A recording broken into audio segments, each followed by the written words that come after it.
सभी स्टूडेंट जुड़ जाएं। मोस्ट इंपॉर्टेंट ये आपके पास लाइव क्लास रहने वाली है, इसमें जीके के बवाल बवाल क्वेश्चंस मैं आपके पास लेके आया हूं। सबसे पहला क्वेश्चन आपके सामने है, Todar Mal was associated with dash during the Akbar's reign. Akbar की जो रेन थी, अकबर का जब शासन था, तो तोदार माल का क्या रोल था उस शासन में? वॉज ही एन आर्टिस्ट, क्या वो म्यूजिक बजाते थे, क्या वो लिटरेचर पढ़ते थे, क्या वो लॉ क्रिएटर थे, या फाइनेंस संभालते थे? अकबर के रेन में क्या तोदार माल का रोल था, वो आपको बताना है। He is associated with what, जल्दी से बता दो। Very good afternoon Mihir, Sneha, Sujal, Ankit, Mihir, Anil, Imran, Shefali, Anshu, Sneha Gupta, Pandey, Harsh Bharadwaj, Tushar. Absolutely Todar Mal का राइट आंसर इज फाइनेंस। अपने आंसर देना शुरू किया है, फाइनेंस से रिलेटेड थे यार। थोड़ा सा डिस्क्रिप्शन भी मैं आपके पास लेके आया हूं, थोड़ा सा डिटेल लेके आया हूं। इनका नाम था Raja Todar Mal. He was the finance minister of the Mughal empire during the emperor Akbar's reign. He was the finance minister during Akbar's reign. He was also known as, अच्छा इसको क्या बोलते थे? वकील उस सुल्तानत एंड जॉइंट वजीर। ही वाज आल्सो कॉल्ड द वकील उस सुल्तानत and the joint wazir. He was one of the premier nobles in the Mughal empire and was a masabdar of 4000. Right answer is finance से इनका नाम रिलेटेड है। Right answer is C for Calcutta. आगे move on करें, क्या है? Tripitakas are sacred books of what? Tripitakas are sacred book of what, मतलब हिंदूस की है, बुद्धिस्ट की है, कौन से, जैन्स की है, या none of these? Right answer Tripitakas. Right answer is Buddhist is the right answer. Tripitaka is composed of 3 main categories of text that collectively constitute the Buddhist canon. इनकी तीन बुक्स हैं, बुद्धिस्ट कैनन की 3 बुक्स है। राइट आंसर इसमें ए होना चाहिए। 3 books है, कौन सी बुक्स है? The Sutra Pitaka, the Vinaya Pitaka and the Abhidhamma Pitaka. ये जो त्रिपिटकास हैं, ये 3 बुक्स का सेट है, 3 सेक्रेड बुक्स का सेट है, और ये बुद्धिज्म को बिलोंग करती है। A for Ahmedabad is absolutely right. A is absolutely right. The right answer is Buddhist is the right answer. आगे आ जाएं, which one is the first finance minister who went on to become the president of India? Most important static GK का question, क्योंकि vice president, CMs, governors, इसके ऊपर आपके पास questions पूछे जा रहे हैं दबा के। सीयूईटी के अंदर इसके ऊपर बहुत सारे क्वेश्चंस आपको देखने को मिलेंगे, आपको मजा आ जाएगा। Which one is the first finance minister who went on to become the president? यहां पे गूगल सर्च मत करना यार, फंस जाओगे। ज्यादा दिमाग अपना यूज मत करो, लर्निंग में ध्यान दो। अगर यहाँ पे लर्निंग तुम्हारी होगी बढ़िया, तब आएगा काम में मजा। तब अगर गलत भी होता है आंसर, तब भी आपको रिकॉल रहता है। अगर आपका आंसर गलत है तो मैं चाहता हूं आज गलत हो जाए वो आंसर, ताकि बाद में कभी गलत ना हो लाइफ में। तो अगर गलत आंसर दे रहे हो कोई प्रॉब्लम नहीं है। राइट आंसर इसका, अब जैसे नीलम संजीवा रेड्डी बोलने लग गया कुछ लोग, बी इसका आंसर नहीं है। आदर्श कुमार सी बोल रहे हैं। फकारुद्दीन अली अहमद, इसका आंसर नहीं है। राइट आंसर क्या है? राइट आंसर जल्दी बताओ। राइट आंसर इसका है R Venkataraman. R Venkataraman was the first prime minister जो लास्ट में हमारे प्रेसिडेंट ऑफ इंडिया भी बने थे, इंडिया के। फाइनेंस मिनिस्टर भी इन्होंने एज अ मिनिस्ट्री के अंदर, फाइनेंस मिनिस्ट्री के अंदर भी सर्व किया है, and later on he came to become the president of India. R Venkataraman is the right answer. Right answer is R Venkataraman. R Venkataraman is absolutely right. D for Delhi is the right answer. PAN number पता है, सबके पास PAN card होता है, तो PAN stands for what? D for Delhi भाई, सबका answer बिल्कुल सही है। PAN stands for what? सभी स्टूडेंट जल्दी से इसका आंसर दें मेरे को। PAN stands for what? Permanent account number, personal account number, public account number, या postal account number? PAN number सबके पास होता है, तुम्हारे पास होगा जब तुम एलिजिबल हो जाओगे इनकम कमाने के। बहुत सारे स्टूडेंट्स के पास अभी भी पैन नंबर होगा।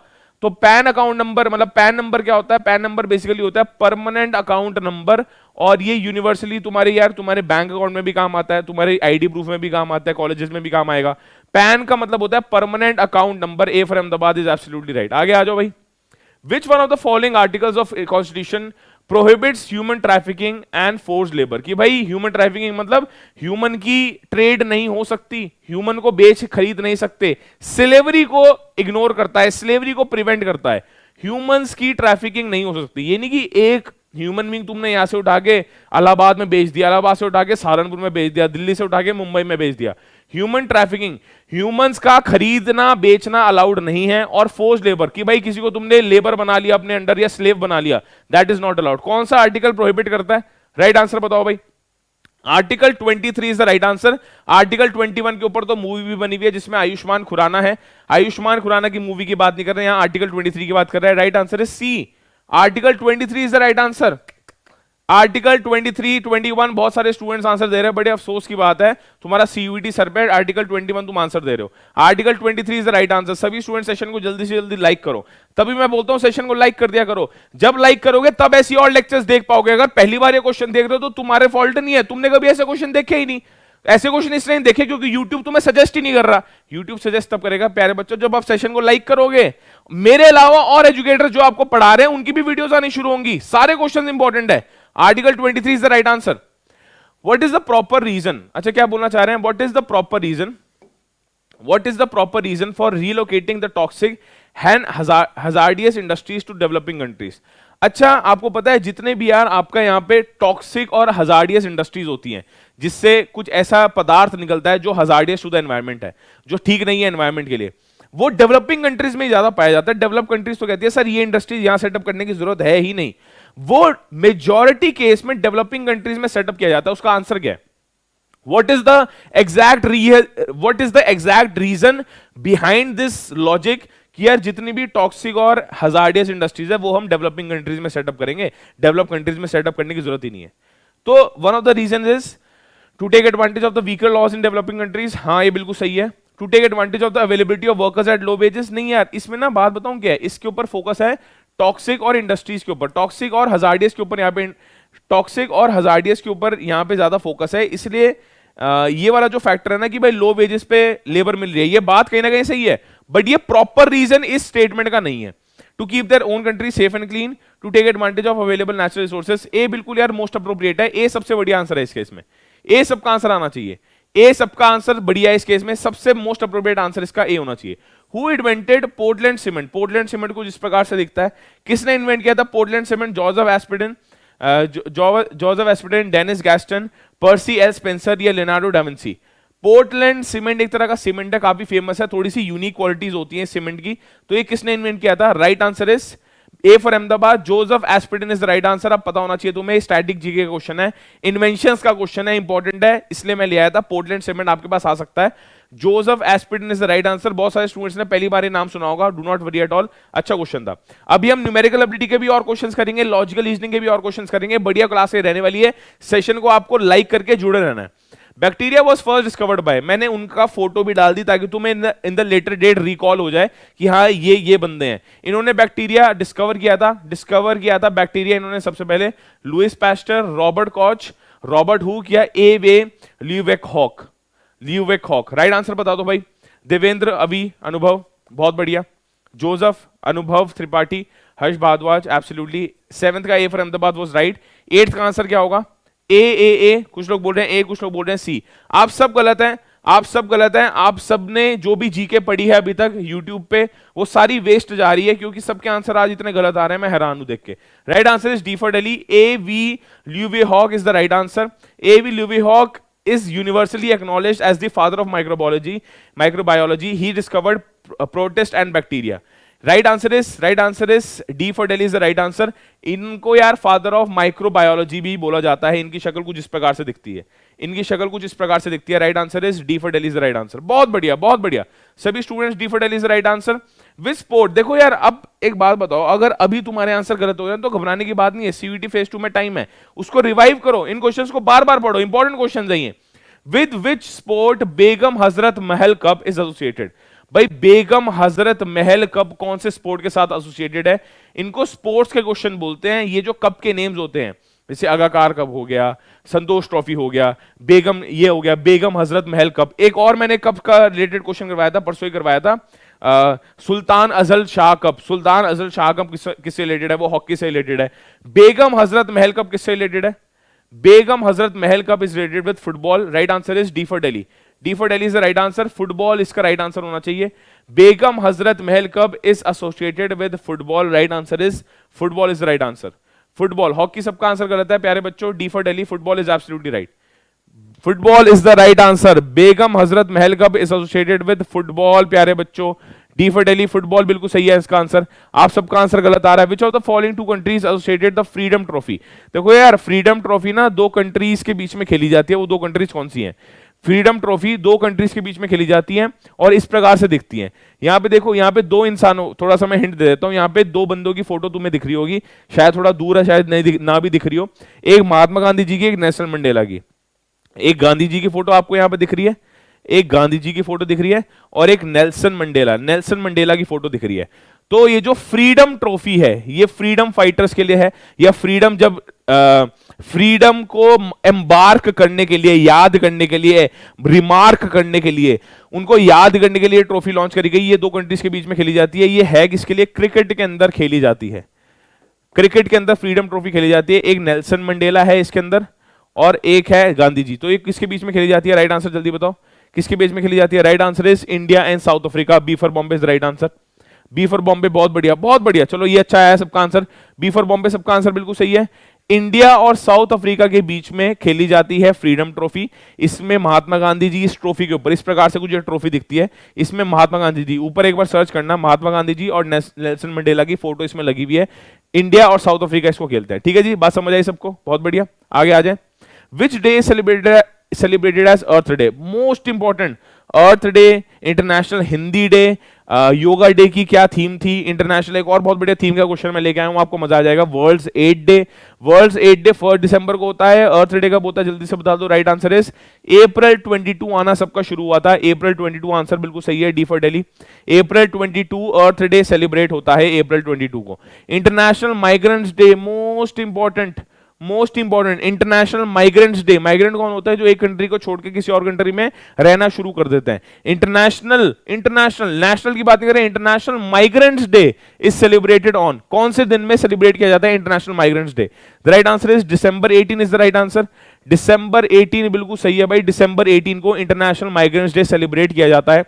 इंटरनेशनल माइग्रेंट्स डे December 18 को सेलिब्रेट किया जाता है। आगे मूव ऑन करें, बहुत बढ़िया। The book Neerja is written by, ये नीरजा है जी, ये बुक है, ये पोएम्स की बुक होती है। इसमें 50 पोएम्स लिखी गई हैं, किसके द्वारा? यहाँ पे महादेव वर्मा का नाम आ गया, तो Mahadevi Varma is the right answer. Right answer is Neerja किसने लिखी है? Mahadevi Varma. Books and authors का क्वेश्चन है, इंपॉर्टेंट बुक है। बुक्स एंड ऑथर्स का क्वेश्चन है, बुक्स एंड ऑथर्स का क्वेश्चन है, very very important question. Books and authors के क्वेश्चन में Neerja is written by Mahadevi Varma. 13 का A from the is absolutely right. Who wrote the book new dimensions of India's foreign policy? New dimensions of India's foreign policy एक book है, वो किसने लिखी है? A.B. Vajpayee, अटल Bihari Vajpayee, Abdul Kalam, Ruskin bond या are K Narayan? Ruskin bond तो यार फिक्शन बुक लिखते हैं। New dimensions of India's foreign policy, ये पॉलिटिकल या इंडिया के बारे में ज्यादा बुक्स नहीं लिखते, ये तो नेचर के बारे में, लव स्टोरीज के बारे में ज्यादा लिखते हैं। ये हिल स्टेशंस के बारे में मूवी मतलब नॉवल ज्यादा लिखते हैं।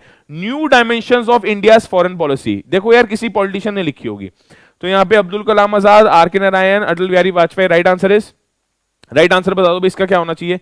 बी आ रहा है। राइट आंसर इज अटल बिहारी वाजपेयी, बिल्कुल सही है।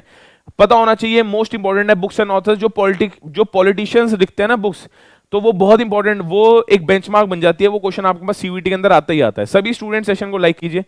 200 लाइक्स अभी के अभी हो जाने चाहिए, फिर हम आगे मूव ऑन कर रहे हैं। 200 लाइक्स अभी के अभी हो जाने चाहिए। आपको पता होना चाहिए कि यहाँ पे हमने क्या किया है, new dimensions of India's foreign policy. जब भी फॉरेन पॉलिसी इंट्रोड्यूस हुई थी, तो इन्होंने एक नई किताब लिखी, उसको बोलते हैं new dimensions of India's foreign policy. Atal Bihari Vajpayee is absolutely right. Full form of NATO, NATO की फुल फॉर्म, इजी क्वेश्चन है यार, बहुत इजी क्वेश्चन है। नाटो की फुल फॉर्म जल्दी से बता दो भाई क्या होगी? नाटो की फुल फॉर्म, नाटो की नॉर्थ अटलांटिक ट्रीटी ऑर्गेनाइजेशन। इसके मेंबर्स कौन है पता होना चाहिए। नाटो के मेंबर्स कौन है पता होना चाहिए। North Atlantic Treaty Organization, homework है तुम्हारा जी, आपका होमवर्क है। नाटो के मेंबर्स कौन है? North Atlantic Treaty Organization. C for calculate is the right answer. इसके मेंबर्स आपको पता होना चाहिए, कमेंट करके इसके मेंबर्स जरूर बताओ। What is the full form of PWD? देखो पीडब्ल्यूडी पहले फिजिकली डिसेबल्ड को बोला जाता था, बट उनको चेंज करके पीडब्ल्यूबीडी हो गया। देखो पीडब्ल्यूबीडी हो चुका है, उनको चेंज करके क्या हो गया? पीडब्ल्यूबीडी। अब पीडब्ल्यूडी को क्या बोलते हैं? Public works department. Public works department, जितने भी यार मेट्रो बनती है ना इंडिया के अंदर, चाहे वो मुंबई में बने, चाहे वो कोलकाता में बने, चाहे वो दिल्ली में बने, पीडब्ल्यूडी को टास्क दिया जाता है, पब्लिक वर्क्स डिपार्टमेंट। ये कंपनी है, ये पब्लिक लिमिटेड कंपनी है, मतलब इट्स अ गवर्नमेंट कंपनी। और पब्लिक वर्क्स डिपार्टमेंट जितने भी कंस्ट्रक्शन प्रोजेक्ट्स है, कंस्ट्रक्शन वर्क्स है, वो अंडरटेक करती है। Right answer is public works department is the right answer. PWBD देखो यहाँ पे लिखा हुआ है physical people work person private, अच्छा पीपल विद डिसेबिलिटी, यहाँ पे ना पीडब्ल्यूडी को ये भी बोल देते हैं, पीडब्ल्यूडी कोटा है ये जी, कि मतलब पीपल विद डिसेबिलिटी, वो अब पीपल विद पीडब्ल्यूबीडी हो चुका है वो, अगर डिसेबिलिटी वाला फैक्टर जो आएगा वो पीडब्ल्यूबीडी है, और ये जो पीडब्ल्यूडी आएगा वो आएगा पब्लिक वर्क्स डिपार्टमेंट। ठीक है जी, समझ आ गई बात। ए फॉर अहमदाबाद बिल्कुल सही है सबका answer. Which of the following states of India has high potential for solar energy, मतलब इनमें से हाईएस्ट पोटेंशियल कौन सी है। देखो यार इन सब में हाई पोटेंशियल जरूर है, बट इन सब में हाईएस्ट पोटेंशियल कौन सी है ये तुम्हें बताना है। Highest potential for solar energy यहां पे होगी जहां पे सन का बोल सकते हो सन का प्रकार बहुत ज्यादा होगा, सन की इंटेंसिटी बहुत ज्यादा होगी, धूप की इंटेंसिटी बहुत ज्यादा होगी। तो इन सब में से यार एक स्टेट है उसका नाम है राजस्थान। राजस्थान में डेजर्ट बहुत ज्यादा है, सोलर एनर्जी का इन्फ्लुएंस सबसे ज्यादा है, सोलर एनर्जी सबसे ज्यादा पड़ती राजस्थान का एरिया भी काफी ब्रॉड है। D for Delhi is the right answer, Rajasthan बिल्कुल सही आंसर है, राजस्थान बिल्कुल सही आंसर है। आगे मूव ऑन करें। विच of the following is the largest shipyard of India, largest shipyard of India, कुछ फोटो मैं यहां पे लेके आया हूं। लार्जेस्ट शिपयार्ड ऑफ इंडिया कहां बेस्ड है, Cochin shipyard limited, Jawaharlal Nehru port, Pradeep port या कांतला पोर्ट। यार ये कोचिन के अंदर है, Cochin shipyard limited is the right answer. India's largest shipyard, जहां पे शिप्स खड़ी होती हैं, यहाँ पे शिपयार्ड में कमर्शियल पर्पसेस के लिए जो शिप आती हैं वो जाती हैं, वो अक्रॉस द नेशन भी घूम सकती है और वो क्रॉस भी करती है। श्रीलंका मोस्टली जाती है क्योंकि कोचिन इज इन केरला, तो केरला के पास जो श्रीलंका का जो लिंक है ना वहां पे जाती है मेजॉरिटी ये सीज, एक्सपोर्ट इंपोर्ट का पर्पस ये सॉल्व करती है। Cochin shipyard limited is the right answer. A for Ahmedabad बिल्कुल सही है जी, देख लो एक बार पढ़ लो। Cochin shipyard limited is the largest ship building and maintenance facility in India. It is part of a line of maritime related facilities in the port city of Kochi in the state of Kerala, India. कहां पे है, कोची में है, कोची में है, Cochin shipyard limited Kochi में है और कौन से स्टेट में, केरला में। ठीक है जी, कोई प्रॉब्लम नहीं है, आगे मूव ऑन करें। चलो, which of the following instrument is Amjad Ali Khan associated. Amjad Ali Khan की फोटो तुम्हें पता होनी चाहिए, ऐसे दिखते हैं इनका इंस्ट्रूमेंट। तो यार तुम 8th 9th 10th से पढ़ते आ रहे हो, सरोद, ये तुम्हारे जीके की, अगर तुम्हारे पास जीके थी तुम्हारे स्कूल के अंदर, स्कूल में जो बुक में जो जीके थी उसके अंदर भी यार ये मेंशन था काफी। अमजद अली खान हो गए, उस्ताद बिस्मिल्लाह खान हो गए, फिर जाकिर हुसैन हो गए, ये सब नए नए नाम हैं। एक और नाम मैं अभी लाने वाला हूं तुम्हारे साथ जीके क्वेश्चन में, ये सरोज से रिलेटेड है। B for Bombay is right answer. Which instrument, Amjad Ali Khan कौन सा इंस्ट्रूमेंट लगाते हैं भाई, ये बजा रहे हैं, Saroj is the right answer. आगे मूव ऑन करें।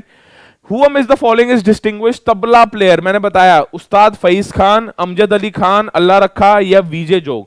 देखो यार दो बंदे हैं तबला के आर्ट फॉर्म में काफी फेमस, तबला के आर्ट फॉर्म में वेरी वेरी फेमस, लिख लो, तबला के आर्ट फॉर्म में बहुत ज्यादा फेमस बंदे हैं, तबला के आर्ट फॉर्म में काफी फेमस बंदे हैं, वेरी फेमस। एक तो है जाकिर हुसैन, जाकिर हुसैन है, और एक है Allah Rakha. Right answer is D for Delhi. एक है जाकिर हुसैन और एक है Allah Rakha, D for Delhi is right answer. Which of the following is a distinguished tabla player, tabla player Allah Rakha है जी, right answer is D for Delhi. Allah Rakha ऐसे दिखते हैं, पता होना चाहिए तुम्हें, अल्लाह रखा कौन है जी, ऐसे दिखते हैं, और he is a tabla player, D for Delhi is the right answer. D for Delhi is absolutely right. The term deuce is associated with, तुम्हें पता है ड्यूस बैडमिंटन में भी होता है, टेबल टेनिस में भी होता है, और एक और जगह कहां होता है, tennis is the right answer. जो ड्यूस होता है, ड्यूस मतलब अगर कोई 45 पे खड़ा है, इस प्लेयर रॉजर फेडरर के भी इतने हैं, नडाल के भी इतने हैं, राफेल नडाल रॉजर फेडरर दोनों के 45 है, तो उसको बोलते हैं ड्यूस। और 20 ऑल हो गया तो उसको बोलते हैं ड्यूस, मतलब ड्यूस हो गया। अब टाई ब्रेकर होगा, टाई ब्रेकर मतलब ड्यूस का मतलब होता है यहाँ पे टाई हो जाना, दोनों के पॉइंट्स बिल्कुल सेम है, उसमें फिर एक बंदे को एडवांटेज मिलती है, एक बंदे को कंसेक्यूटिव 2 पॉइंट्स लेने पड़ते हैं, तब उसको एडवांटेज मिलती है और फिर वो गेम जीत जाता है। अगर किसी को एडवांटेज मिल गई फिर दूसरे बंदे ने दोबारा वो पॉइंट ले लिया तो उसको दोबारा बोलते हैं ड्यूस अगेन, तो दोबारा ड्यूस अगेन ड्यूस। तो ड्यूस का मतलब होता है इक्वल पॉइंट्स होना। यहाँ पे टेनिस में तीन उसके नाम बता रहा हूं मैं आपको, टेनिस में यूज होता है, टेबल टेनिस में यूज होता है, और बैडमिंटन में यूज होता है। ड्यूस का यूज होता है टेनिस, टेबल टेनिस, ड्यूस का यूज होता है टेनिस, टेबल टेनिस और बैडमिंटन। तो right answer is B for Bombay, tennis is the right answer. आगे मूव ऑन करें, बहुत बढ़िया। In which game the world China man is used, China man या चिना मैन कहां यूज होता है, क्रिकेट में यूज होता है यार, राइट आंसर इज क्रिकेट। तुम्हें शायद चाइना मैन से रिलेटेड एक वर्ड बताओ कि भाई चाइना के अंदर जो मैन रहते हैं, जो भी पॉलिटिशियंस होते हैं, जो भी इन्फ्लुएंशियल पर्सनालिटीज होती हैं, उनको बोलते हैं China man.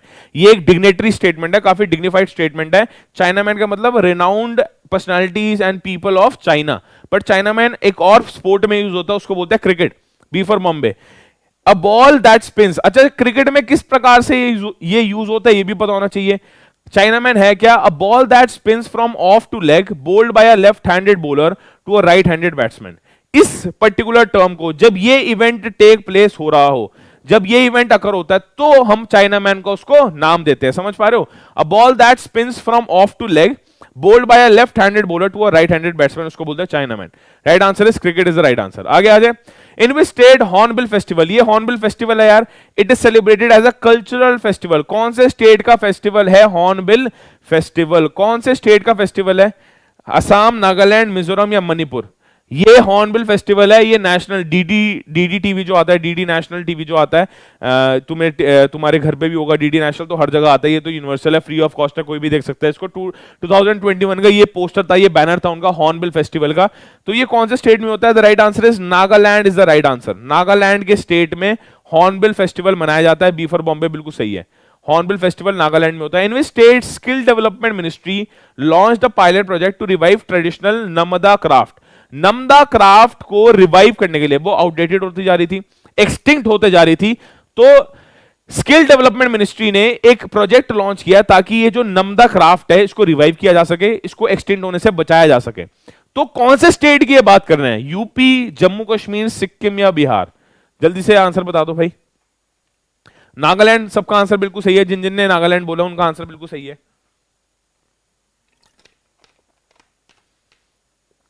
Awesome awesome awesome. Sikkim, Sikkim, very good. कुछ लोग बोल रहे हैं सिक्किम, कुछ लोग बोल रहे हैं UP. Right answer is Jammu Kashmir is right answer. मैं तुम्हें ज्यादा टाइम दूंगा तो तुम गूगल सर्च करने लग जाओगे। जम्मू कश्मीर जिसका जवाब था बिल्कुल सही है, Jammu Kashmir is absolutely right. B for Bombay, Jammu Kashmir is the right answer. In which state Vidya Deevena education assistance scheme is implemented? कौन से स्टेट में Vidya Deevena education assistance scheme implement करी गई? राइट आंसर इसका होना चाहिए आंध्र प्रदेश, एपी में, डाउन साउथ एपी के अंदर विद्या दिवीना। इंपॉर्टेंट है तुम्हारे, इंपॉर्टेंट है, करंट अफेयर्स का ये क्वेश्चन है, ये स्कीम से रिलेटेड क्वेश्चंस आते ही आते हैं। इसके स्टेट्स भी पूछे जा सकते हैं, उसमें होता क्या है, थीम क्या है, ये भी पूछी जा सकती है। Vidya Divina scheme is implemented in AP, Andhra Pradesh is the right answer. A for Ahmedabad is absolutely right. आगे आ जाए। Which institution released a report titled Designing the Future of Dispute Resolution? कौन से इंस्टीट्यूशन ने एक रिपोर्ट लॉन्च करी, उसका टाइटल क्या था? Designing the future of dispute resolution. Designing the future of dispute resolution. Dispute in future अगर India का किसी और कंट्री के साथ हो, इंडिया के सिटीजन्स का आपस में हो, तो उसको कैसे रिजॉल्व किया जाए, how to resolve these disputes, उसके बारे में इन्होंने एक रिपोर्ट लॉन्च करी। ऑर्गेनाइजेशन का नाम क्या है? नालसा, नीति आयोग, एनएचआरसी या law and justice ministry? The right answer is think tank of India. ऐसे रिपोर्ट्स कौन लॉन्च करती है? Think tank of India. Think tank of India कौन है? NITI Aayog. Think tank of India which is NITI Aayog, उसने प्लानिंग कमीशन को replace किया था। कौन से ईयर में किया था? कमेंट करके बताओ कौन से ईयर में किया था, जल्दी से जल्दी कमेंट करके बताओ। इसका आंसर होना चाहिए नीति Aayog is the right answer. और ये सेव ऑप्शन भी है, बाकी सब शायद तुमने नाम सुने भी ना हो। नीति आयोग इसका सेव ऑप्शन है। B for Bombay, NITI Aayog is absolutely right. 26 B for Bombay बिल्कुल सही है जी। What is the theme of world's AIDS day 2021? ध्यान से समझना, वर्ल्ड्स एड्स डे कब सेलिब्रेट किया जाता है ये भी पता होना चाहिए। दिसंबर 1 को सेलिब्रेट किया जाता है। अब जैसे 2022 में दिसंबर 1 को आएगा, दिसंबर 1 को वर्ल्ड्स एड्स डे सेलिब्रेट किया जाएगा, तो वो तो आया नहीं, बट 2021 के करंट अफेयर्स के अंदर तुमसे थीम पूछी जा सकती है। What is the theme of world's AIDS day 2021? World's AIDS day 2021 की थीम क्या है? दिसंबर 1 को हुआ है तो 2022 का तो अभी थीम पूछेंगे नहीं, 2021 का थीम पूछेंगे, 2021 का थीम पूछेंगे। वेरी गुड, 2015 सबका आंसर बिल्कुल सही है। तो यहां पे थीम क्या थी? End equalities, end AIDS, end pandemics. Right answer is A for Ahmedabad, क्योंकि यार पेंडेमिक भी चल रहा था ना, तो pandemic word was in boom. Pandemic word बहुत ज्यादा, एंडेमिक, पेंडेमिक, कोरोना, कोविड, ये बहुत ज्यादा सर्च हुआ है गूगल पे, ये वर्ड्स जो है ना काफी सर्च हुए हैं। तो end inequalities, end AIDS, end pandemics, A for Ahmedabad, ये थीम थी, पता होना चाहिए। ए सबका आंसर बिल्कुल सही है, बहुत बढ़िया, बहुत बढ़िया, ए सबका आंसर सही है भाई। वर्ल्ड एड्स डे 2021 की थीम समझ आ गई, क्या थीम थी? End inequalities, end AIDS, end pandemics, ये थी वर्ल्ड्स एड्स डे की, जो दिसंबर 1 को हुआ था। दिसंबर 1 2022 को अभी होना है, इस साल वर्ल्ड्स एड्स डे मनाया जाएगा, वर्ल्ड्स एड्स डे। और इसकी थीम क्या होगी अभी पता नहीं, बट 2021 की थीम तुमसे पूछ सकते हैं। आ जाओ। Which country has delivered advance Heron drones of Indian arm forces? तो यार इंडियन आर्म फोर्सेस के ये जो एडवांस ये ड्रोन्स हैं, ये तुम्हें लग रहे होंगे प्लेन है, बट ये छोटे छोटे ड्रोन्स हैं। डिलीवर्ड एडवांस हीरोन ड्रोन्स इनको बोलते हैं। ये ऊपर से इतने छोटे होते हैं, देख लेते हैं ऊपर से एरियल व्यू लेते हैं, चल क्या रहा है लैंड में, टेरेस्ट्रियल लैंड में, वाटर्स में चल क्या रहा है।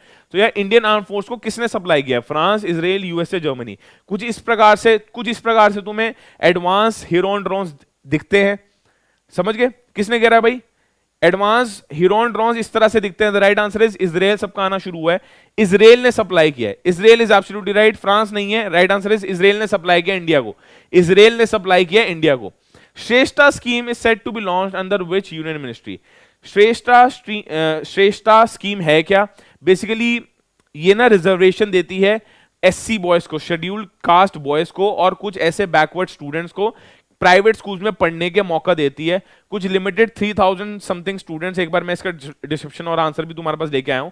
कुछ 3000 स्टूडेंट्स जो हैं उनको मौका मिलता है प्राइवेट स्कूल में पढ़ने का एट फ्री ऑफ कॉस्ट। तो जो यहाँ पे श्रेष्ठा स्कीम है वो अपलिफ्ट करना चाहती है, एम्पावर करना चाहती है उन स्टूडेंट्स को जो शायद कभी प्राइवेट स्कूल्स में पढ़ ही ना पाए। समझ पा रहे हो? तो यहाँ पे श्रेष्ठा स्कीम किस मिनिस्ट्री के अंदर आती है? मैंने बताया एम्पावर कर दिया, तो ministry of social justice and empowerment. जब भी यार ऐसे equalities, reservation, SC, ST, OBC, general, EWS की बात होगी, ministry of social justice and empowerment हमेशा याद रखना, मोस्ट इंपॉर्टेंट है। आते हैं यहां से सवाल, यहां से आपके पास हमेशा कोई ना कोई सवाल आता ही आता है। B for Bombay is right answer. इसको एक बार एक्सप्लेन भी कर देता हूं। Ministry of social justice and empowerment ने ये स्कीम निकाली है। The government has approved a new scheme name Shreshta. उसका मतलब residential education for students in high schools in targeted areas. वो बैकवर्ड एरियाज, एक टारगेटेड एरियाज है वो बैकवर्ड एरियाज जहां के बच्चे स्कूल, प्राइवेट स्कूल में पढ़ नहीं पाते। For the purpose of providing seats for the meritorious. Meritorious का मतलब जो रैंक में बहुत अच्छे हैं, जो पढ़ने लिखने में सही में बहुत अच्छे हैं, वो एससी बॉयज एंड गर्ल्स को बेस्ट प्राइवेट रेजिडेंशियल स्कूल में एनरोल करवाएंगी। एक्सपेक्टेड है कि 3000 स्टूडेंट्स हर साल एनरोल होंगे सिलेक्टेड सीट्स में प्राइवेट स्कूल के अंदर। समझ गए? तो right answer ministry of social justice and empowerment is the right answer, B for Bombay. जो भी ऐसे इक्वालिटी की बात होती है, रिजर्वेशन प्रोवाइड करने की बात होती है, एससी बॉयज एंड गर्ल्स को सीट देने की बात है, 3000 एससी बॉयज एंड गर्ल्स को प्रोवाइड करने की बात है, रेजिडेंशियल स्कूलिंग, प्राइवेट स्कूल्स में भर्ती करने की बात है, तो हमेशा ऐसे में कौन आगे रहता है? Ministry of social justice and empowerment हमेशा आगे रहती है। सोशल जस्टिस का मतलब क्या है? इनइक्वालिटीज हटाओ। ठीक है जी, कोई प्रॉब्लम नहीं है। राइट आंसर इज, आगे आ जाओ। अब कुछ न्यूमेरिकल एबिलिटी के क्वेश्चन स्टार्ट हो जाएंगे, कुछ लॉजिकल रीजनिंग है, इजी क्वेश्चन है, जल्दी से सॉल्व करते हैं। और ये बिल्कुल सीयूईटी फेज 1 जैसे आया ना, मतलब डुएबल क्वेश्चंस हैं, ज्यादा दिमाग नहीं लगना। अगर तुम्हें लगता है बहुत ज्यादा तुम्हारा टाइम स्पेंड हो रहा है, उसको तुम इग्नोर करो, स्किप करो, आगे मूव ऑन करो। सीयूईटी फेज 1 के जो क्वेश्चंस है ना, बिल्कुल वैसे क्वेश्चंस आज हम यहाँ पे करने वाले हैं। अ मैन वॉकिंग, ऐसे सिंपल क्वेश्चन आए थे। Man walking at the rate of 5 kilometre per hour, ये स्पीड बता दीजिए। Crosses the bridge in 15 minutes, the length of the bridge in metres. पहले बात तो लेंथ मतलब डिस्टेंस की बात कर रहे हैं, distance equal to speed into time. Yes और नो? स्पीड कितनी है जी? स्पीड है 5 किलोमीटर पर आवर, टाइम है 15, तो 15/60 कर दूंगा, क्योंकि इस मिनट को देखो 15/60 नहीं करेंगे हम, इसको हम करेंगे,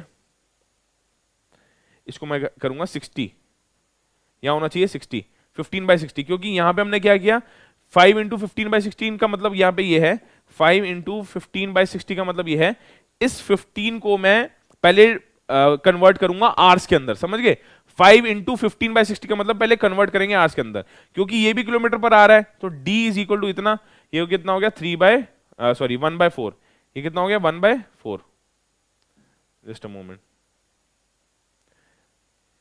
5 इंटू 15/60 ये हो गया 1/4, तो कितना हो गया 5/4 किलोमीटर्स। मीटर्स में निकालना आंसर, ये 5/4 किलोमीटर्स है। अच्छा एक बात बताओ यार, 5/4 मतलब 1 प्लस किलोमीटर होगा, 1 से तो ज्यादा किलोमीटर होगा, 1 से ज्यादा किलोमीटर ना ये है, ये तो 600 मीटर है, ये भी 750 है, ये 1 किलोमीटर है, 1 से 1 ही किलोमीटर ज्यादा है, 1250।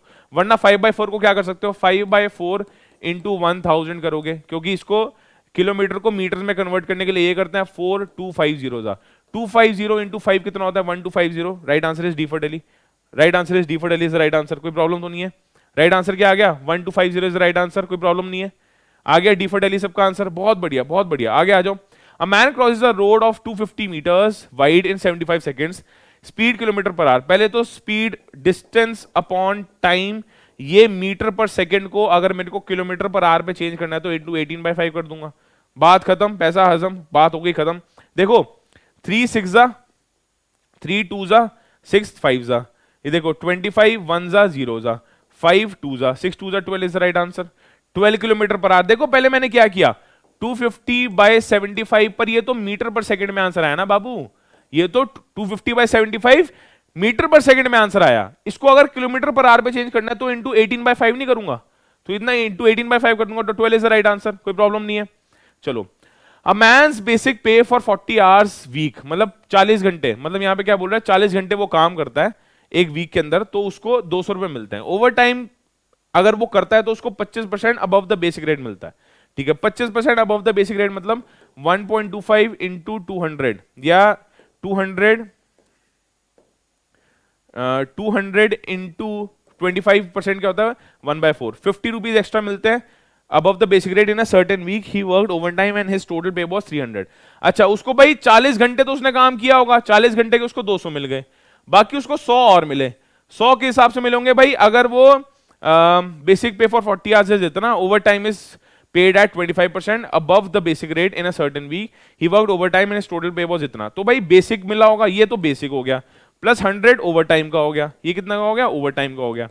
तो उसने टोटल कितने आवर्स काम किया होगा उस वीक के अंदर, भाई 40 घंटे तो ओके ओवर टाइम, पर यार 40 घंटे तो काम किया ही होगा, उसके 200 रुपए मिल गए, बाकी 100 कैसे मिले, overtime is paid at 25% above basic rate, above the basic rate 20 is paid 25% above in a certain week। okay, but यार यहाँ पे problem, he therefore worked for a total of how many hours।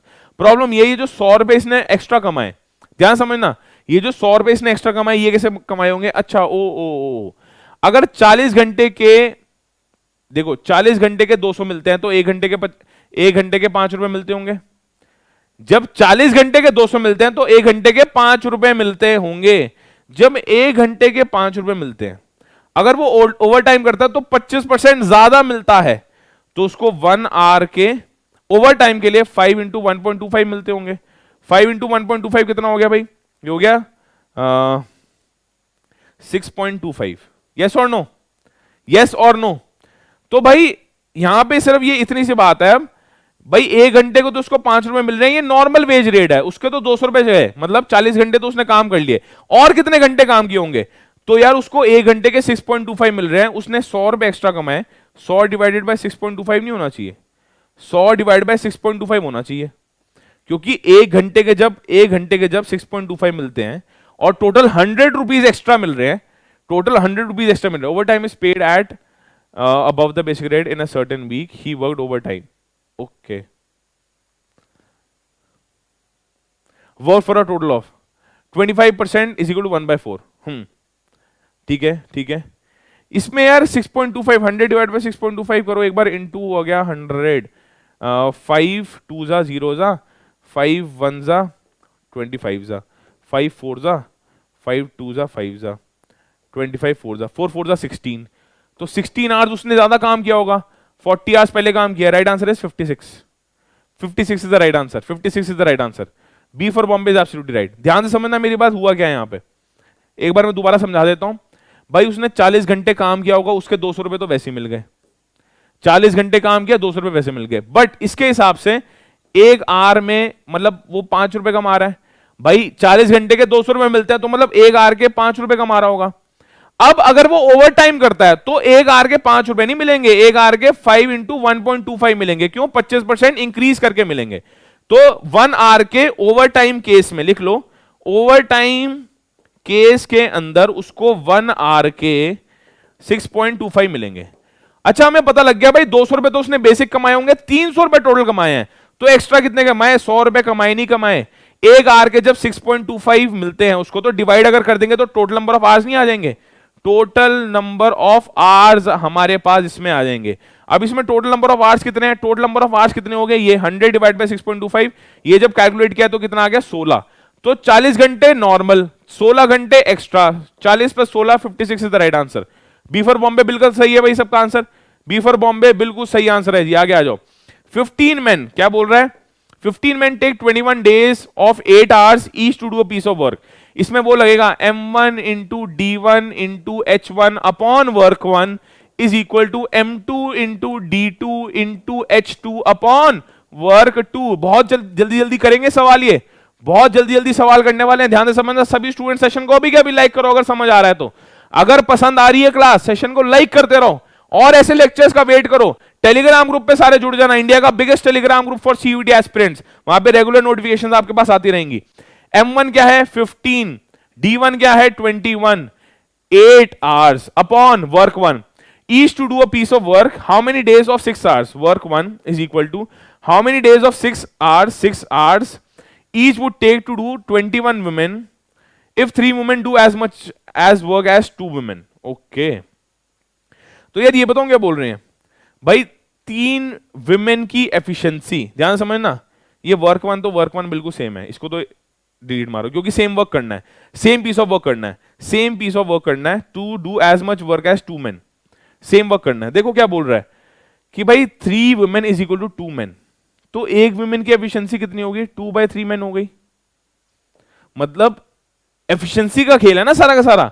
3 women 2 man जितना काम करती है, तो एक women 2/3 man जितना काम करेंगी, एक वुमेन 2/3 मैन जितना काम करेंगी।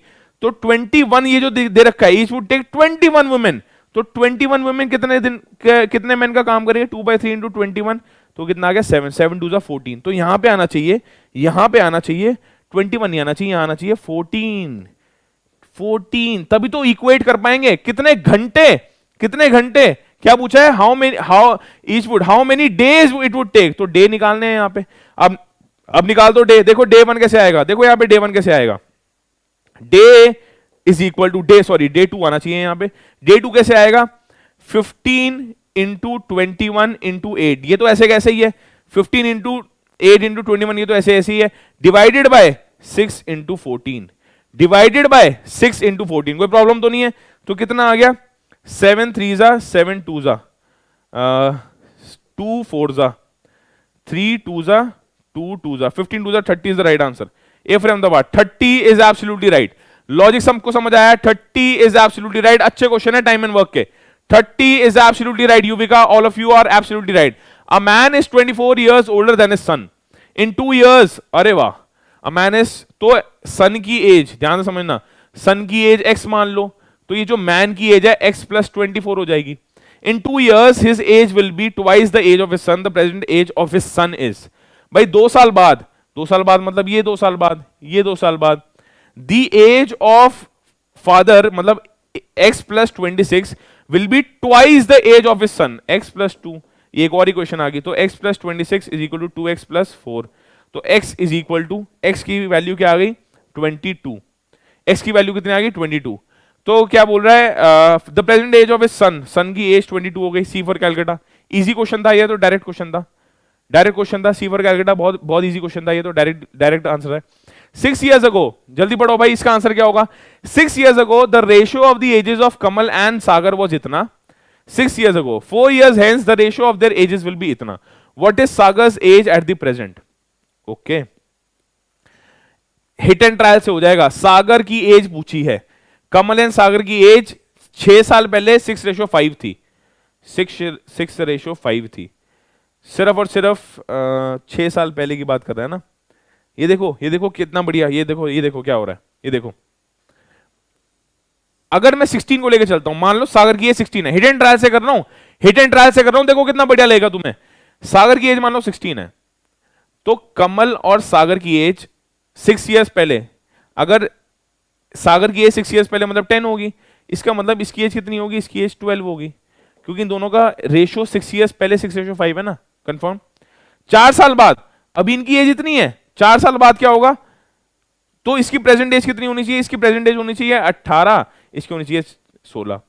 अब 4 साल यहां से, 4 साल यहां से मतलब इसमें 4 ऐड करो और इसमें 4 ऐड करो, इसमें 4 ऐड करोगे 18 + 4 में तो 22, 16 + 4 में 20, तो 11/10 आ गई नहीं आ गई, देखो 11/10। इसका मतलब जो हम अजम्पशन लेके चल रहे हैं कि सागर की age hit and trial method से 16 होगी, वो अजम्पशन बिल्कुल सही है। अगर ये 16 से नहीं आता आंसर, फिर कोई और मेथड लेके चलते, but this is the fastest method, वरना फंस जाओगे, वरना बहुत ही रोला पै गया, फिर तुम कहोगे रोला पै गया, रोला पै गया, समझ रहे हो। तो यहाँ पे 16 years is the right answer, hit and trial से आंसर आ गया भाई। अगर मैं सागर की प्रेजेंट एज 16 मानूंगा, तो 6 years अगो सागर की एज 10 होगी, तो तो उसी केस में कमल की एज होगी वो 6:5 है, मतलब उसकी एज 12 होनी चाहिए, तभी तो 6:5 आएगा। अब जो सागर की एज है वो तो 6 साल बाद 16 हो गए, मतलब अभी तो 16 है, इसकी भी तो +6 करोगे 18 होगी ना। 18 के 4 साल बाद इसकी कमल की 22 हो जाएगी और इसकी 4 साल बाद 20 हो जाएगी। अब भी देखो 20:22, 11:10, तो सागर की एज हमने अज्यूम जो 16 करी है बिल्कुल सही है। Right answer is A for Ahmedabad 16 is absolutely right. अच्छे क्वेश्चन है, हिट एंड ट्रायल से होंगे, but length of rectangular plot most important question लिख लो भाई। क्या बोलना चाह रहे हैं? The length of rectangular is more than its breadth by 200%। अच्छा, एल अगर एक्स है, ध्यान समझना, सॉरी ये नहीं आएगा, एल को एक्स नहीं मानेंगे, ब्रेड्थ अगर एक्स है तो एल होगी 3x।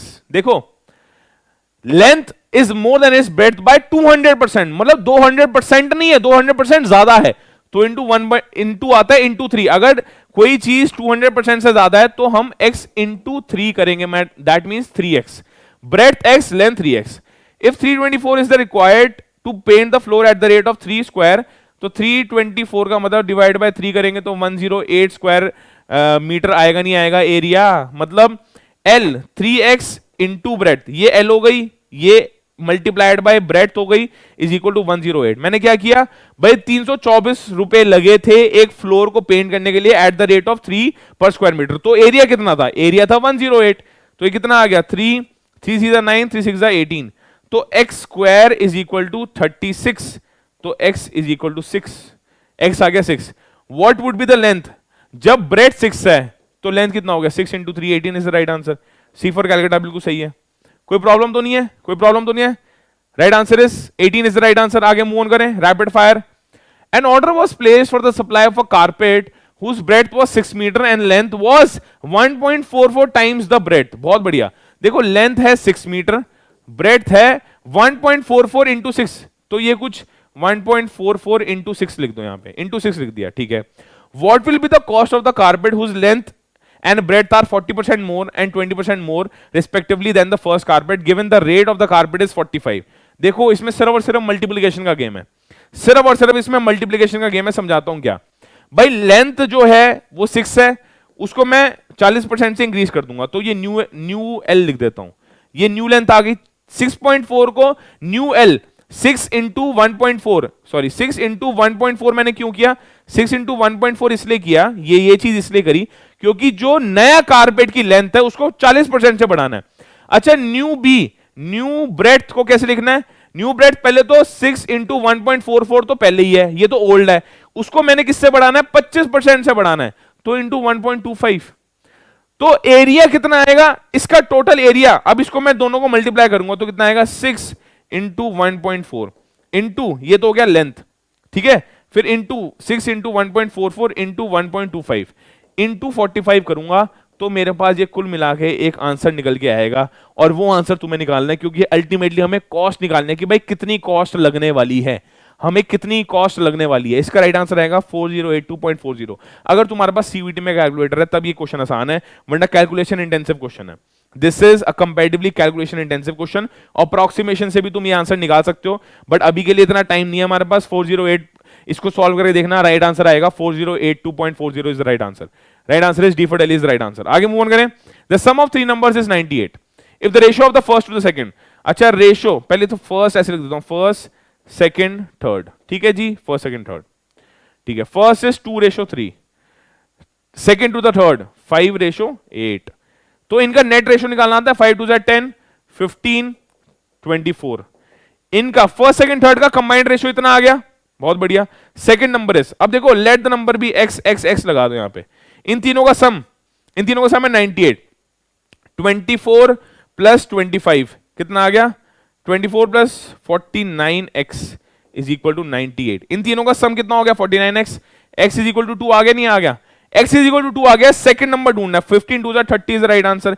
भाई सेकंड नंबर 15x है, x की वैल्यू यहां से उठाऊंगा, x की वैल्यू यहां से उठाऊंगा तो कितनी आ जाएगी? 2, तो कितना आ गया? 15 इंटू 2, तो right answer is going to be 30 is right answer. 30 B for Bombay, सबका आंसर आया बी फॉर बॉम्बे, बहुत बढ़िया। बी फॉर बॉम्बे सबका आंसर आया, यस और no.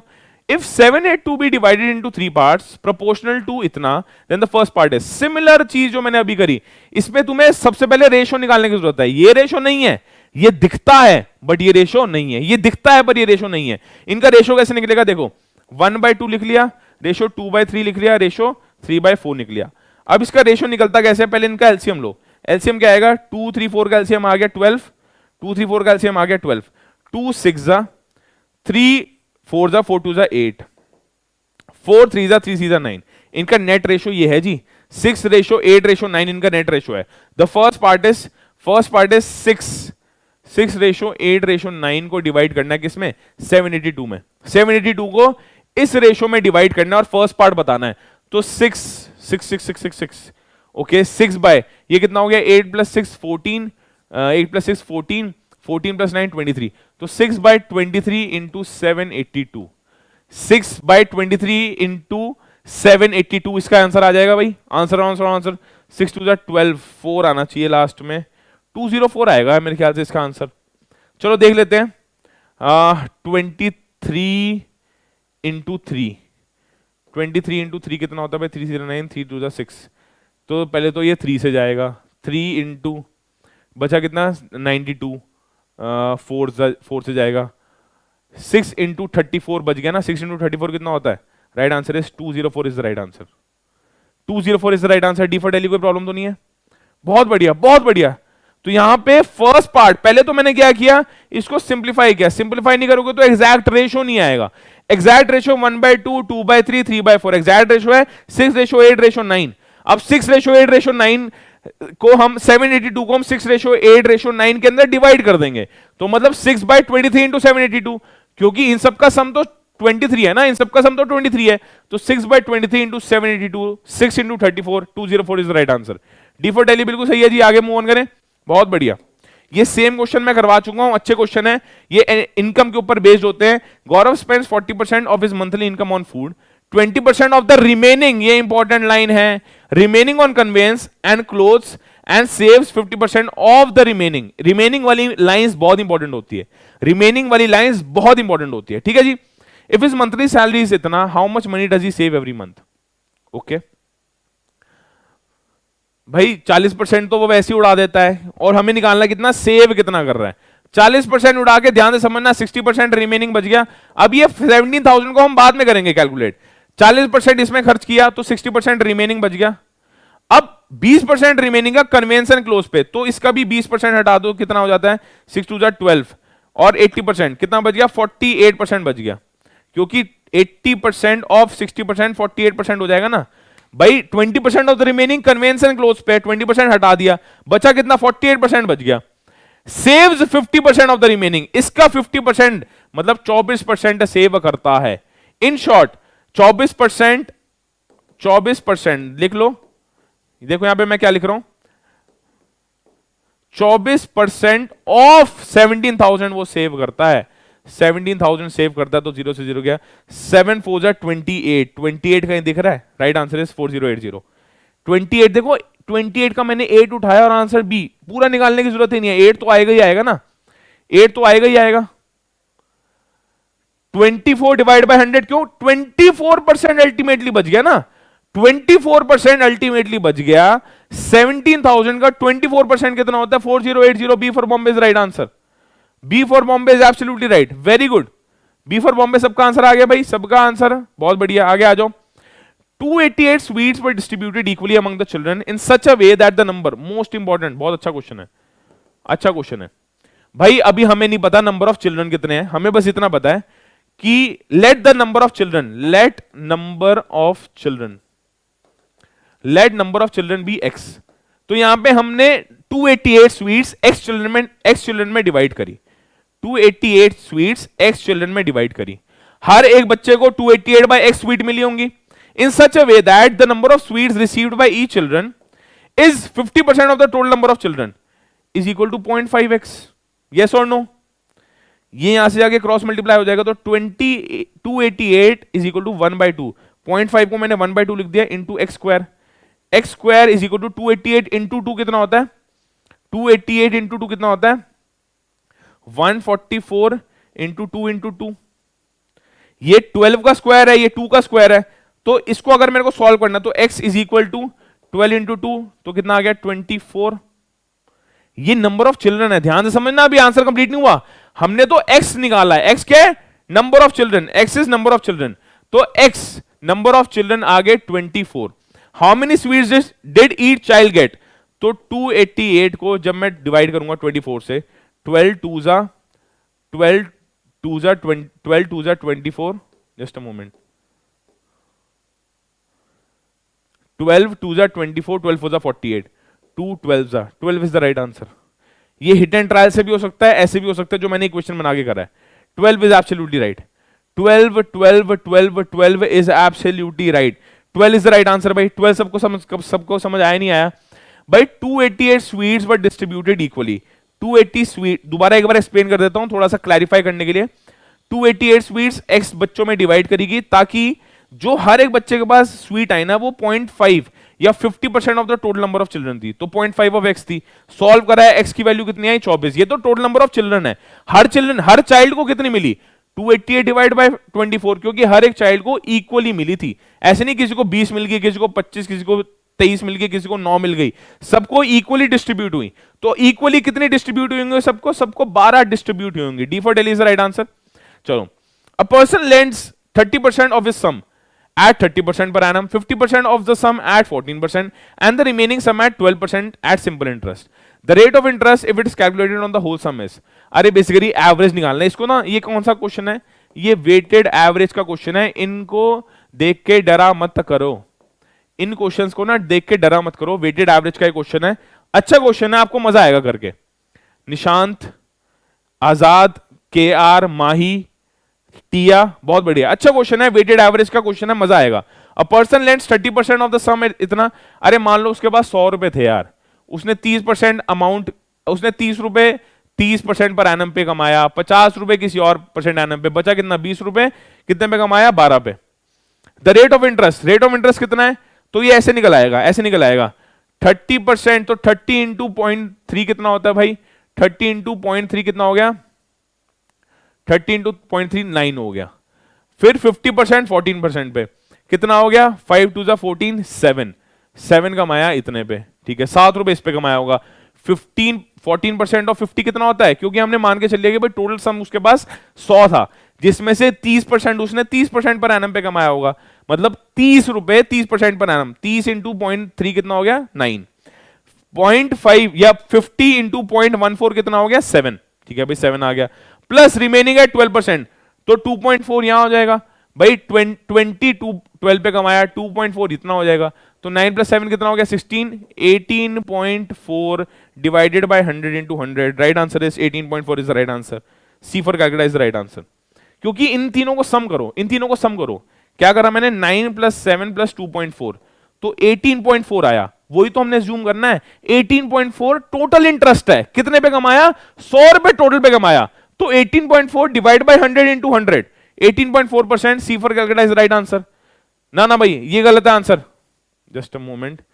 Remaining 50% of the sum at इतना 50 30 20 एंड रिमेनिंग सम एट 12% बनाना सिंपल इंटरेस्ट। ना 8.1 गलत है भाई, ये आंसर गलत है, राइट आंसर होना चाहिए सी फॉर कैलकुलेट। ये आंसर गलत है। A shopkeeper aspects a gain of 22.5% on A CP, मतलब जो भी वो सीपी पे 1.225% पे बेचेगा, देखो ध्यान से, सीपी के ऊपर 1.225% लगाएगा तब उसका एसपी निकल के आएगा। ये क्वेश्चन ये बोल रही है।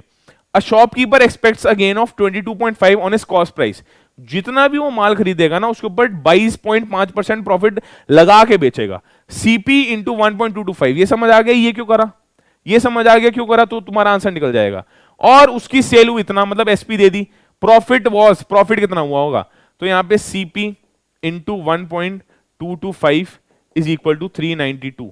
ये बहुत इंपॉर्टेंट है क्योंकि एसपी की जगह ये आ गया, देखो ना क्या हुआ, एसपी की जगह ये आ गया, 1.225 वैसे ही है। अब सीपी निकल आएगा, सीपी आएगा 392 डिवाइडेड बाय 1.225, इसको इंटू 1000 करेंगे तो इसका भी कुछ इलाज हो जाएगा। 1225 और ये आ गया, ये 1225 आ गया, ये आ गया 1000 आ गया। इसको जब सॉल्व करोगे, काटा पीटी करोगे, तुम्हारे पास इसका आंसर आएगा 320। सीपी नेट आ जाएगा 320। अब हमारे पास एक इक्वेशन आ गई, एसपी तो टोटल तुम्हारे पास 392 है, सीपी तुम्हारे पास 320 है, तो नेट प्रॉफिट कितना हुआ 390 minus 320, 72 is the right answer. Right answer is C for Calcutta is right answer. 72 is absolutely right. C for Calcutta, कोई प्रॉब्लम तो नहीं है? सी फॉर कैलकाटा बिल्कुल सही आंसर है भाई, कोई प्रॉब्लम तो नहीं है इसमें।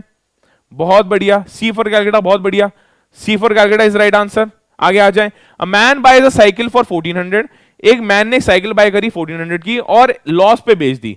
सेलिंग प्राइस कितना है भाई 1400, 15% लॉस पे बेचने का मतलब इंटू 0.85, तो ये गया भाई 85 से 40 लास्ट में जीरो आना चाहिए, ठीक है।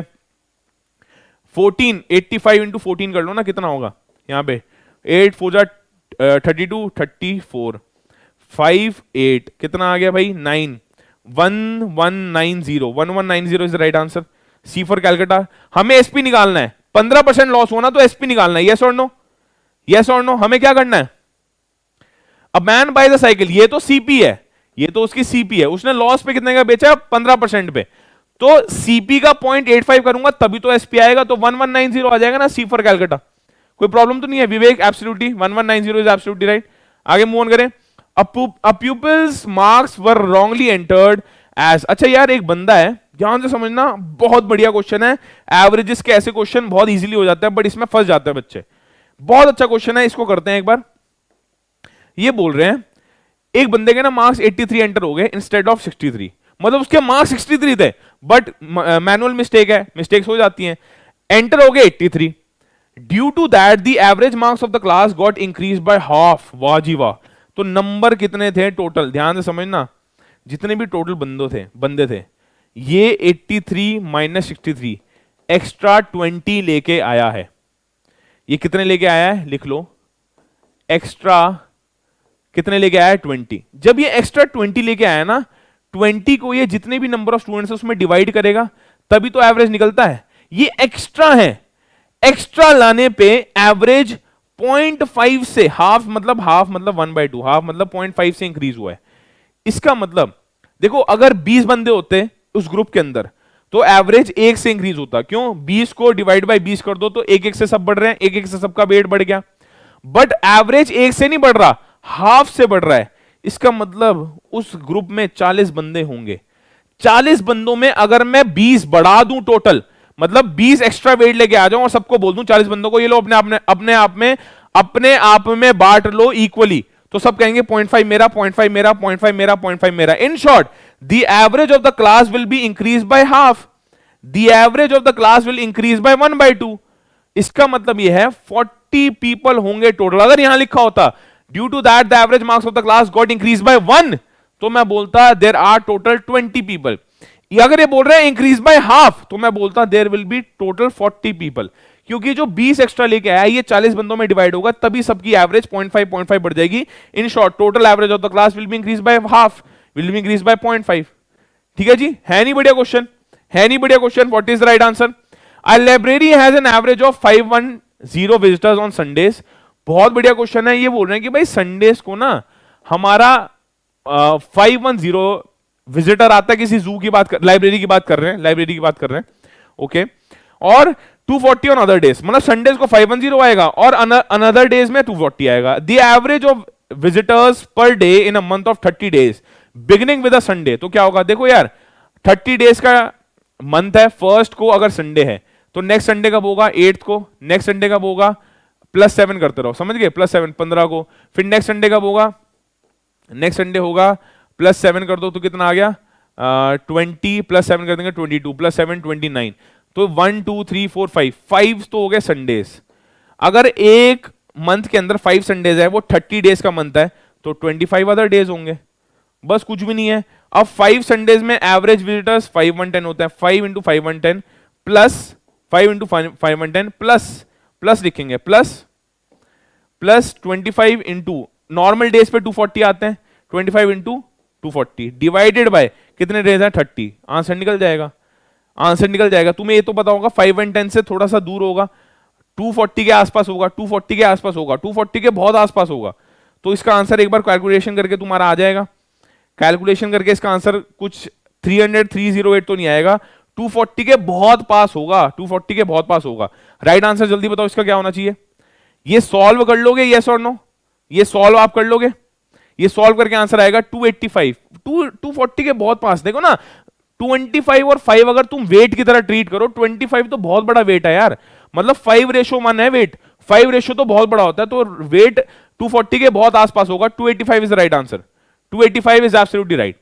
बहुत इंपॉर्टेंट, एक मजेदार, बहुत बढ़िया क्वेश्चन है ये। लास्ट क्वेश्चन फॉर टुडे है, लास्ट क्वेश्चन फॉर टुडे करेंगे। जो रिमेनिंग क्वेश्चन, देखो यार मैं रियलिटी में और भी क्वेश्चन लेके आया था तुम्हारे पास, एक बार दिखाता हूं, और भी क्वेश्चन मैं तुम्हारे पास लेके आया था, मतलब और बहुत सारे क्वेश्चन तुम्हें देखने को मिलेंगे। अभी हम ये 48 क्वेश्चन पे पहुंचे, ऑलमोस्ट 78 क्वेश्चन थे। आपको ये क्वेश्चन देख के मजा आएगा, ये क्वेश्चन करके मजा आएगा। फिर भी इन क्वेश्चंस को मैं एक बार होमवर्क में तुम्हारे पास डाल दूंगा। आपको करना क्या है, लर्न करो एप्लीकेशन पे जाओ, वहां पे स्टोर सेक्शन में जाना, फ्री बैचेस में जाना, ये सारी जितनी भी क्लास की पीडीएफ्स हैं विद सॉल्यूशंस मैं आपके पास वहां पे प्रोवाइड कर रहा हूं। तो अगर आप नहीं कर पाए इसको किसी कारण से, या आपको लग रहा है सर बहुत लंबा सेशन चला गया, डू नॉट वरी, आपके बहुत ही बेनिफिशियल ये सेशन रहने वाला है, मजा आएगा आपको। ठीक है भाई। एवरेज, एवरेज क्या बोल रहा है, एवरेज और arithmetic mean of a set of 7 numbers is 8। मैंने बताया था सेट ऑफ 7 नंबर्स का एवरेज अगर 8 है, और अगर 8th मेंबर आता है, तो एवरेज ऑफ द 8 नंबर्स दोबारा 8 रहता है, तो वो कितना नंबर लेके आया होगा। ध्यान से समझना, ये वही बंदा है कि भाई 7 बंदे हमारे पास खड़े हैं, उनका एवरेज वेट 8 kg है, लेट्स से। एक 8th बंदा आया, 8th बंदा जब आया ना, 8th मेंबर आया, एक 8th मेंबर के आने से भी टोटल एवरेज रहा तो 8 ही, तो नेचुरल सी बात है वो भी उतना ही वेट लेके आया होगा जितना एवरेज है ग्रुप का। क्योंकि अगर ग्रुप से ज्यादा वेट लेके आता तो एवरेज इंक्रीज हो जाता, ग्रुप से कम वेट लेके आता तो एवरेज डिक्रीज हो जाता। तो राइट आंसर इज, वो जो लास्ट वाला बंदा आया वो भी 8 एवरेज ही लेके आया होगा, वो भी 8 एवरेज ही लेके आया होगा। 8 इज द राइट आंसर। वो 7 नहीं लेके आएगा, वो उतना लेके आएगा वेट, अगर उसको वेट स्टे, देखो यहां पे एक स्टूडेंट है दिनेश शर्मा, देखो 8 नंबर्स का एवरेज, जब 7 नंबर्स का एवरेज, ध्यान से समझना, 7 नंबर्स का एवरेज 8 है, 8th नंबर ऐड हुआ तब भी एवरेज 8 है। ये तभी पॉसिबल हो सकता है जब 8th नंबर भी 8 ही हो, तो 8th नंबर 8 हो तभी एवरेज स्टिल 8 रह सकता है। तो right answer is 8 is the right answer. अच्छा क्वेश्चन था, 8 इज एब्सोल्युटली राइट। आगे आ जाए। If 3 sisters have an average age of 24, कुछ और क्वेश्चन है करते हैं। If 3 sisters have an average age of 24, the youngest sister is 16, what is the sum of ages of 2 older sisters? अच्छा 3 sisters की एवरेज 24 है तो टोटल 72 होगी। मैंने कैसे किया, 24 इंटू 3, भाई एवरेज इतनी है तो टोटल 72 होगी। यंगेस्ट 16 की है, -16 कर दो तो कितना आ गया 56। तो sum of ages of other 2 56 is the right answer. ये तो बड़ा इजी क्वेश्चन था, ये तो डायरेक्टली हो गया solve. 56 is the right answer. आगे मूव ऑन करें। A bag contains 6 black and 8 white balls. One ball is drawn at random. What is the probability that ball drawn is white? भाई 8 white balls हैं upon total balls कितनी है, 8 + 6 14, तो कितना आ गया 4/7 इज द राइट आंसर। यार ये तो बड़ा इजी क्वेश्चन है, ये तो डायरेक्टली 1 वर्ड क्वेश्चन है, एक बारी में क्वेश्चन खत्म खत्म खत्म खत्म। कितना आया भाई 8 व्हाइट बॉल आने की कितनी प्रोबेबिलिटी है, 8 बॉल्स हैं व्हाइट, कितनी बॉल्स हैं 8 बॉल्स व्हाइट है। टोटल बॉल्स कितनी है 6 + 8 14 टोटल बॉल्स है ना, तो 8/14 probability, 4/7 is the right answer. आगे आ जाए। Village B is to the north of the village. चलो डायरेक्शन का एक क्वेश्चन है। Village B is to the north of the village A. Okay जी, ये जो बी है ये ए के नॉर्थ में है, ये ए के नॉर्थ में हो गया। Village C is in the east of the village B, ये ईस्ट में है, मतलब ये विलेज सी यहां हो गया। Village D is to the left of village A, village D यहां है। In which direction is village C with respect to village D with respect to C? मतलब ये अब ये बोलना चाह रहे हैं सर, ये हमने सारी इंस्ट्रक्शन आपको दे दी, तो B यहाँ है, C यहाँ है, A यहाँ है, D यहाँ है। C के नजरिए से, C के नजरिए से, दोबारा एक बार बता देता हूं, C के नजरिए से, C के नजरिए से, C के नजरिए से D कहां खड़ा है? C के नजरिए से D, एक तो मैं दोबारा बता देता हूं, नॉर्थ ईस्ट वेस्ट साउथ। अब देखो इस तरफ जा रहा है तो ऐसे जा रहा है, तो साउथ वेस्ट में खड़ा है नहीं खड़ा। Right answer is B for Bombay, south west is the right answer. South west बिल्कुल सही है, B for Bombay south west बिल्कुल सही है। डायग्राम सबको समझ आया। Sandeep walks 20 kilometre toward north. अच्छा संदीप यहां से चला होगा, वो पहले 20 किलोमीटर टुवर्ड नॉर्थ गया, फिर लेफ्ट मुड़ा and walks 40 kilometres, he again turns left and walks another 20 kilometres, यहाँ पे आ गया, finally moves 20 kilometres after turning to his left, दोबारा वो 20 किलोमीटर यहाँ चला, ठीक है जी, 20 किलोमीटर यहाँ तक चल गया। How far is he from the starting position, यार ये तो बड़ा इजी क्वेश्चन है, 20 kilometre is the right answer. भाई 20 यहां चला था, फिर 40 यहां चला, फिर 20 यहां चला, तो इसके पैरेलल में आ गया, अब यहां 20 चला, तो remaining distance 40 minus 20, 20 is the right answer. A from the bar 20 बिल्कुल सही आंसर है, ये तो बड़ा इजी क्वेश्चन था, आगे मूव ऑन करें। विपुल सेड, विपुल ने बोला, शी इज द डॉटर, किसी गर्ल को वो बोल रहा है, she is the daughter of my grandfathers only son, my grandfathers only son की डॉटर, तो विपुल कैसे रिलेटेड है, ब्रदर है भाई उसका, ब्रदर है, right answer is Vipul brother है गर्ल का, कोई प्रॉब्लम नहीं है।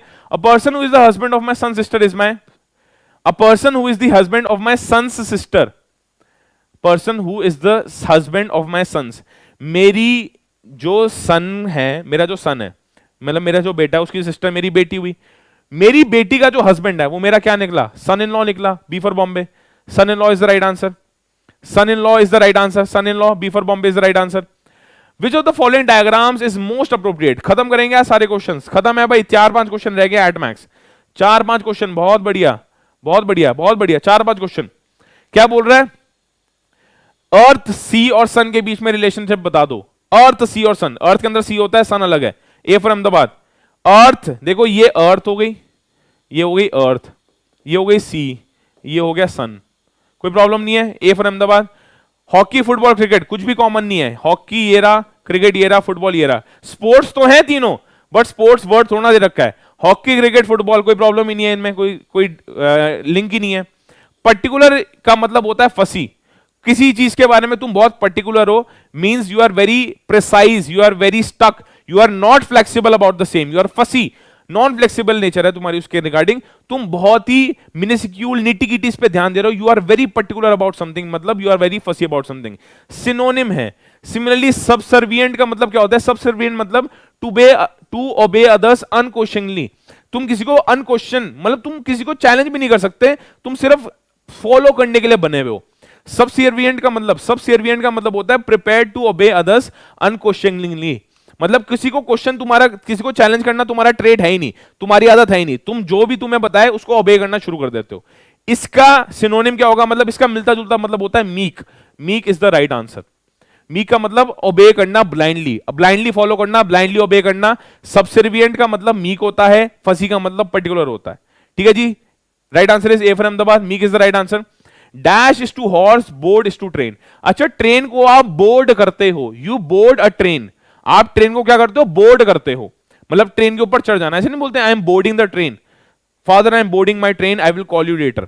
जब आपके पापा आपको स्टेशन छोड़ने आते हैं, कभी आपने ट्रैवल किया होगा, तो तुम ट्रेन बोर्ड करते हो, तो हॉर्स के ऊपर जब चढ़ते हैं उसको क्या बोलते हैं, स्टेबल तो वो है जहां पे हॉर्सेस रहते हैं, शू कुछ नहीं है, शू तो वो है जो हॉर्सेस के टांगों के नीचे, हॉर्सेस के जो लेग होता है उसके नीचे जो कवरिंग लगाई जाती है या जो मेटल लगाया जाता है उसको बोलते हैं शू। राइड, हाँ तुम राइड मतलब चलाना, अरे ट्रेन को चला नहीं रहे, ट्रेन के ऊपर बैठ रहे हैं, हॉर्स के ऊपर बैठने को क्या बोलते हैं, mounting is the right answer, you mount a horse, देखो यू बोर्ड अ ट्रेन, तुम उसको चलाते नहीं हो, similarly you ride a horse, मैंने मान ली तुम्हारी बात, बट उसके ऊपर चढ़ने के एक्शन को बोलते हैं माउंट, उसके चलने को एक्शन, देखो यार वही प्रॉब्लम हो रही है, बोर्ड ट्रेन करने, अच्छा एक बात बताओ, तुमने जब बोर्ड करा ट्रेन को मतलब तुम ट्रेन चलाने लग गए, तुम बस उसके ऊपर चढ़े हो, तो चढ़ना, उसके ऊपर सवारी के ऊपर चढ़ना, तो यहां पे जो हॉर्स है उसके ऊपर जब तुम चढ़ रहे हो उसको राइड नहीं बोलेंगे, राइड तो एक्शन ऑफ वॉकिंग है, राइड एक्शन ऑफ डूइंग है, यहां पे तो एक्शन ऑफ उसके ऊपर चढ़ने को क्या बोलते हैं, हॉर्स के ऊपर चढ़ने को क्या बोलेंगे, mount is the right answer, D for Delhi, mount इसका राइट आंसर होगा, डी फॉर दिल्ली बिल्कुल सही है। Find the odd one out, odd one out निकालो जी, एमएच अंसारी, अब्दुल कलाम, प्रणब मुखर्जी, डॉक्टर राजेंद्र प्रसाद। देखो अब्दुल कलाम, प्रणब मुखर्जी, डॉक्टर राजेंद्र प्रसाद सारे प्रेसिडेंट थे, एमएच अंसारी प्रेसिडेंट नहीं थे, A for Ahmedabad, MH Ansari was not the president. Find the odd one out, Atal Bihari Vajpayee, Pratibha Patil, Rajiv Gandhi, Manmohan Singh, Rajiv Gandhi, Atal Bihari Vajpayee prime ministers of India है, प्रतिभा पाटिल तो क्या थी, प्रेसिडेंट ऑफ इंडिया थी, she was never the prime minister, president of India थी ये, ठीक है जी। In a queue, Amrita is 10th from the front, while Mukund is 25th from the behind. Mamta is just in the middle of the two. If there are 50% in the queue, what position does Mamta occupy from the front? Okay. तो ये एक रो की बात कर रहे हैं, तो 10th from the front तो मुकुल है, ओके। 25th फ्रॉम बिहाइंड कौन है? नहीं, अमृता 10th फ्रॉम फ्रंट है, तो उसके आगे 9 बंदे होंगे, अमृता यहां होगी 10th पोजीशन पे अमृता है। नीचे नीचे से 25th पोजीशन पे कौन है? नीचे से 25th पोजीशन पे है मुकुल, मुकुल है यहाँ पे, ठीक है। 50 बंदे हैं टोटल, 10 यहां होंगे, ध्यान से समझना, 10 बंदे तो यहां हो गए, 25 बंदे यहां हो गए, 10 प्लस 25 कितने हो गए? 10 प्लस 25 35, ये कितने बच गए? 15 बंदे बच गए यहाँ पे, 15 बच गए यहाँ पे। उसके बिल्कुल सेंटर में कौन है? उसके बिल्कुल मिडिल में कौन है? ममता इज इन द मिडिल। ममता जब मिडिल में है तो ऊपर से 7 नीचे से 4, तो ममता का पोजीशन ऊपर से 10th, ऊपर से ममता का पोजीशन, ममता का पोजीशन ऊपर से, ममता का पोजीशन ऊपर से 10th, तो ये हो गया, प्लस 7 ये हो गया 18th position, 18th position from the front होगा, right answer is C, 18th position from front, 18th position from front. बहुत बढ़िया शहजल राजपूत, बहुत बड़ा, बहुत बढ़िया, बहुत बढ़िया। राइट आंसर इस केस में होगा 18th फ्रॉम द फ्रंट। भाई देखो ऊपर से, एक बार इसको एक्सप्लेन करने की कोशिश मैं कर रहा हूं, ये देखो ऐसा कुछ क्वेश्चन है, ऊपर से 10th पोजीशन पे ना अमृता है, ठीक है, नीचे 25th पोजीशन पे मुकुल है, टोटल बंदे यहां पे 50 हैं और यहां पे ममता है। अब ये पूछ रहे हैं ममता की पोजीशन ऊपर से कितनी होगी? ममता की पोजीशन एक बार दोबारा बताया तो, ममता की पोजीशन ऊपर से कितनी होगी? ये देखो 10th पोजीशन यहां पे, तो यहां पे 10 बंदे तो होंगे, यहां 25 बंदे होंगे, 25 प्लस 10 35, 50 बंदे टोटल है, माइनस 35 करोगे 15। इसका मतलब ये है, इसका मतलब ये है अमृता और मुकुल के बीच में 15 बंदे हैं। ममता की पोजीशन अमृता और मुकुल के बिल्कुल सेंटर में है, ममता की पोजीशन अमृता और मुकुल के बिल्कुल सेंटर में है। इसका मतलब इसकी पोजीशन यहां पे 7 होने चाहिए, यहां भी 7 होने चाहिए, ये रही ममता की पोजीशन। अब ऊपर से कौन सी पोजीशन है भाई? 10 तो लोग यहां हो गए, 7 यहां हो गए, ऊपर से ममता की पोजीशन होगी 18th। अगर तुम मेरे से पूछते बॉटम से क्या है, 25 यहां हो गए, 7 यहां हो गए, तो उसकी पोजीशन होती 25 प्लस 7 कितने हो गए? 22, 23 फ्रॉम बॉटम। अगर ममता की पोजीशन ऊपर से पूछी जाए तो 18th, नीचे से पूछी जाए तो 23rd। ये फ्रंट है और ये बॉटम है, ये ममता की पोजीशन है एग्जैक्टली। ठीक है जी, कोई प्रॉब्लम तो नहीं है, आई एम श्योर बात समझ आ गई होगी। राइट आंसर इज ऊपर से 18, नीचे से 23। आगे आ जाए, चलो। Raman rank 16 from the top and 49 from the bottom, how many students are there in the class? मैंने बताया है rank from left plus rank from right -1 is equal to total number of students. इसका मतलब rank from above 16 plus rank from below 49th -1, तो 16 plus 48 कितना आ गया भाई? 34। 64 is the right answer, 64 is the right answer. आगे move on करें, बहुत इजी क्वेश्चन था ये, तो बहुत इजी क्वेश्चन था। कैन नॉट बी डिटरमाइंड इसका आंसर नहीं होगा, कैन नॉट बी डिटरमाइंड इसका आंसर नहीं होगा। देखो इस क्वेश्चन को कैसे करते हैं, CL देखो मैं लिख रहा हूं COULD is written as BNTKC। देखो BCNOTUKLCD ऊपर जा रहा है, सिमिलरली यहां भी ऐसे ही हो रहा है। देखो क्या हो रहा है, देखो यहां पे क्या हो रहा है, margin is written as LZQFH। देखो L के आगे M आता है, Z के आगे A आता है, Q के आगे R, F के आगे G, H के आगे I, M के आगे N। तो सिमिलरली मोल्डिंग निकालना है, तो पहले moulding will be written as what? तो L के आगे M आता है ना, L के आगे M आता है, N के आगे O आता है, LN होगा, LN, LH गया, LN, ठीक है। U से पहले क्या आता है? T, देखो TU, ये देखो यहां भी आ रहा है, T के पहले ये देखो क्या आ रहा है, T के पहले U आ रहा है, तो LNT राइट आंसर है, C फॉर कैलकाटा। T के आगे क्या आ रहा है? U, LNTKCHMF राइट आंसर है, C फॉर कैलकाटा। बिल्कुल सही है, कोई प्रॉब्लम तो नहीं है प्यारे बच्चों, बहुत बढ़िया बहुत बढ़िया। राइट आंसर है C फॉर कैलकाटा, ना बी नहीं होगा, C बिल्कुल सही इसका आंसर है। इन अ सर्टेन कोड, अच्छा देखो क्या हो रहा है, MISSIONS, ठीक है, ये बात सबको समझ आई। MISSIONS इज रिटन एज, देखो पहला लेटर सेम है, लास्ट लेटर सेम है, इसको रिवर्स कर दिया SI, इसको रिवर्स कर दिया IS, इसको रिवर्ट कर दिया NO। तो ऑनलाइन में भी ऐसी करेंगे, ONLINE, पहला और लास्ट सेम रहेगा, O और E सेम रहेगा, ये भी गया, ये भी गया, O और E सेम रहेगा, O और E सेम में A में सेम है सिर्फ, और LN को ये देखो O सेम रहेगा, यहां एल आता है या एन आ जाएगा, यहां एन आएगा या आई आ जाएगा। देखो L N N I E, right answer is A for Ahmedabad, बिल्कुल सही है answer. L I A for Ahmedabad बिल्कुल सही आंसर है, कोई प्रॉब्लम तो नहीं है। The last day of the century can not be, most important homework question, लिख लो यार सारे, होमवर्क क्वेश्चन है। The last day of the century can not be, बहुत बढ़िया क्वेश्चन है। नेक्स्ट क्लास हम इसी क्वेश्चन से स्टार्ट करेंगे, नेक्स्ट क्लास हम इसी क्वेश्चन से स्टार्ट करेंगे, बहुत अच्छा क्वेश्चन है ये। Next class we are going to start with this particular question itself. जो नेक्स्ट क्लास होगी वो हम इस क्वेश्चन से स्टार्ट करने वाले हैं। Just a moment. The last day of the century, भाई कौन सेंचुरी का लास्ट डे क्या नहीं हो सकता? सेंचुरी का मतलब क्या होता है, एक हिंट दे देता हूं।